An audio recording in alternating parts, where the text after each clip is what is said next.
వినాయక్, నేను నిజంగా గయ్యాలి దాన్నా? అస్మానం కాదు, అప్పుడప్పుడు.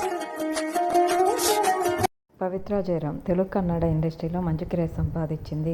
త్రినైన్లీ సీరియల్లో తిలోత్తమ క్యారెక్టర్లో అందరినీ ఆకట్టుకుంది. కారు యాక్సిడెంట్ జరగటం వల్ల చంద్రకాంత్కి దెబ్బలు తగిలినాయని హార్ట్ అటాక్తో పవిత్ర జయరాం చనిపోయిన సంగతి తెలిసిందే. ఈ విషయాన్ని తెలియజేస్తూ విష్ణుప్రియ చాలా ఎమోషనల్గా పోస్ట్ పెట్టింది. సీరియల్లో తిలోత్తమగా విలన్గా హాసినిని ఎప్పుడూ ఏడిపిస్తూ ఉంటావు, కానీ హాసిని ఎప్పుడూ నీ సంతోషాన్నే కోరుకుంటుంది.